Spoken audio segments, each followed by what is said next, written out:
Why your cat isn't being cold, you're just missing the signs your cat walks up, looks you right in the face, and then turns away the second you reach out to say hello. Or maybe you go to pet them and they dodge your hand like you just did something terrible. If you are a new owner, that can really hurt. It feels like your cat is rejecting you. But here's the thing, your cat isn't being cold or mean. In that moment, your cat is actually reading your eyes, your smell, and how fast you are moving to see if they feel safe. That is the whole game. These 5 rules make it so much easier to understand what is going on, and Rule 3 fixes one specific mistake that ruins a lot of new bonds before they even start. Use the slow blink the right way.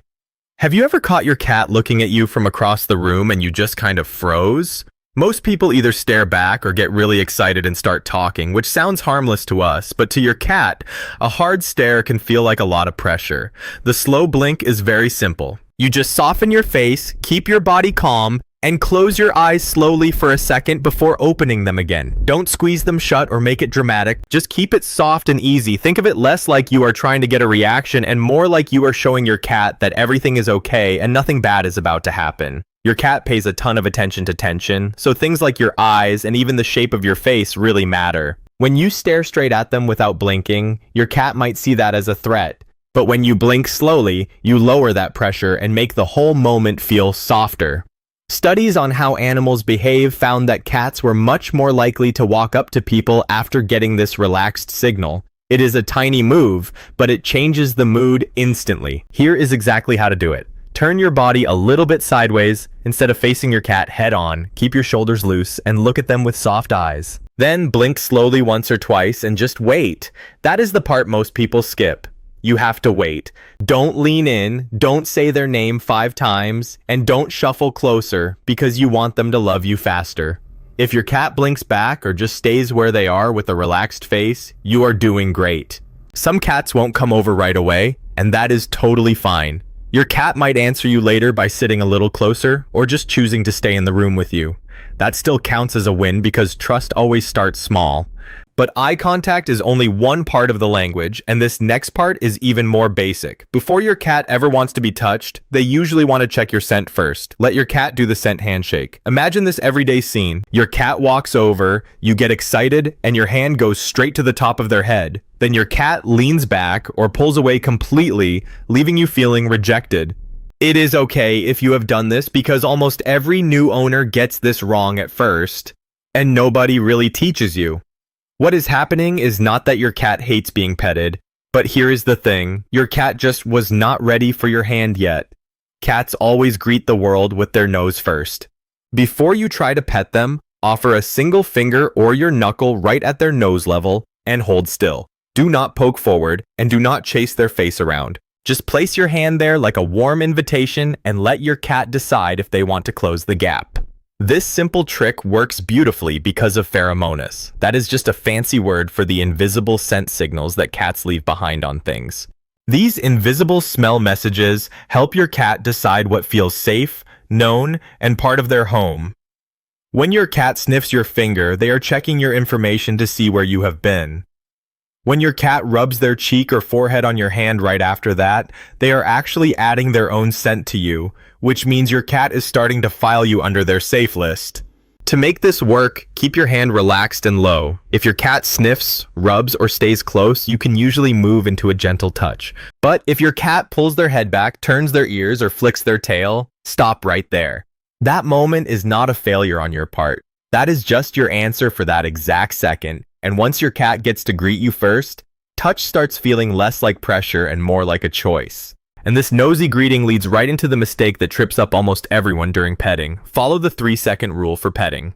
Have you ever been petting your cat when a sweet moment suddenly turns into a sharp look, a tail flick, or even a little bite? This is the exact rule most new owners skip, and then they feel completely confused when the mood shifts. Your cat looked happy, so you just kept going because that feels normal to us. But here is what nobody tells you. Cats love touch in short bursts, and when you miss their quiet stop signs, things go downhill fast. To fix this, use a very simple pattern every single time. For about 3 seconds, just pet your cat and then take your hand away. Count it out in your head if you need to, going 1, 2, 3, and then pause. That quick pause is not awkward at all. That pause is actually your test. It gives your cat the room they need to say yes, no, or not right now, and that one small break can save you from a lot of painful mixed signals. When you start, focus on the safest spots first. Most cats handle gentle touch on their cheeks, under the chin, and on the side of the face much better than long strokes down their whole body. Some cats also enjoy the base of their ears, but you should go light at first. Your cat will tell you very quickly if that spot feels good or if it is just too much for them, so keep your hands slow and your touch short. What you want to look for next is a clear invitation to keep going. Your cat might lean into your fingers, push their head forward, or even follow your hand when you stop. And that is your green light to continue. It means your cat genuinely wants the touch to go on, not because you decided it, but because your cat chose it. But now let us look at the other side, because this is where people get really tripped up. If the skin along their back starts to twitch, or if their tail begins snapping, you need to stop right there. The same goes if their ears shift sideways, if their shoulders get tight, or if your cat turns their head fast toward your hand. Do not try to sneak in one last stroke, and do not laugh and keep teasing them. Your cat is not being dramatic, they are just telling you that they have had enough. Sometimes that warning comes as a quick nip or a sudden paw tap. A lot of new owners take that as meanness, but it usually is not. It is just sensory overload. Think of it like your cat's body saying no a little too late because the smaller signs before it were missed. The fix here is simple. Pull your hand back, give them space, stay calm, and let the moment end without turning it into a fight. A good petting session when you are new can be really short. We are talking a few seconds, a quick pause, maybe another few seconds if your cat asks for it, and then you are done. That might sound tiny, but it builds a deep bond fast because your cat learns something huge. They learn that you listen to them. Once your cat learns that your hands stop when they ask, your hands start to feel like the safest place in the world. And after touch starts to feel safe, your cat begins to care about something even bigger than petting. They want to know whether life with you feels calm, safe, and easy to predict. Respect your cat's choice, space, and timing. Imagine the scene. You just got home after a long day and you really missed your cat, so you want that cute greeting right this second. You walk over, scoop your cat up, or maybe you follow them into the next room because you just want more attention.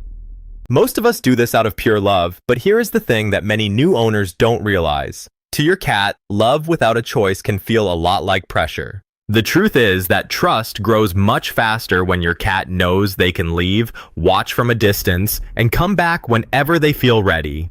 Your cat bonds best when they don't feel trapped in a corner or held against their will.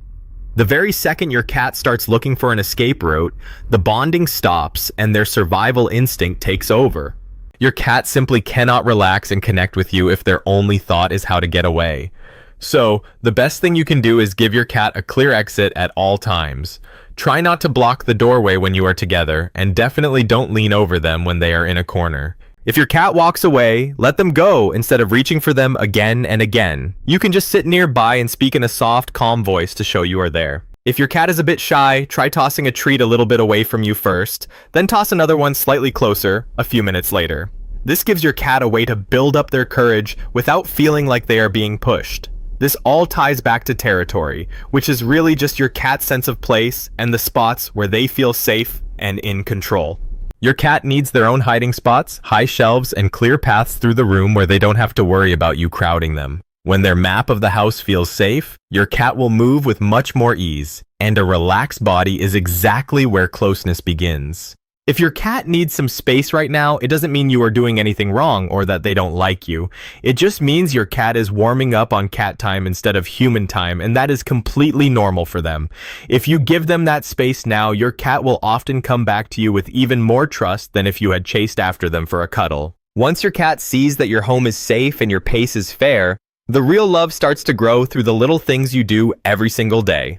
Build love through tiny daily rituals. A lot of people think that bonding with a cat happens in one big magical moment. They wait for that one long cuddle or the perfect play session where everything clicks. While those moments are really sweet, the truth is that love usually grows in a much quieter way. It builds up through small things you repeat every day that tell your cat over and over that life with you is safe. This can be as simple as greeting your cat with the same calm voice every morning or putting their food down without rushing into their personal space.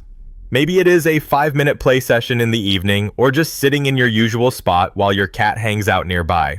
You aren't trying to impress your cat with big gestures. You are just trying to become someone who is easy to read, and that helps more than most people realize. These short rituals work so well because your cat starts to predict what you are going to do next. To a cat, predictable people feel safe, and safe people eventually become a part of what they call home. If your cat meets you in the hallway when you get back, try to answer that moment the same way most days. If they love playing with a wand toy right before dinner, try to keep that rhythm going. When your cat comes to check on you at night, notice them and answer with a calm word instead of reaching out with grabbing hands. You can also use these moments to reward your cat when they are being brave. If your cat came a little closer than usual or stayed for a short petting session, a tiny treat or a soft word right afterward can really help. Just remember to keep it light and don't force the next step just because one moment went well. Over time, your cat starts linking your presence with comfort, food, play, and rest. That is what a real bond looks like. It isn't about turning your cat into a dog, but about becoming a person your cat trusts in the unique way a cat knows how to trust. One shift that changes the whole relationship. Stop asking how to get more from your cat and start showing them that being with you feels safe, clear, and easy. Tell me in the comments which of these rules your cat needs most. If you want to learn more cat language to build real trust, watch the video on the screen next.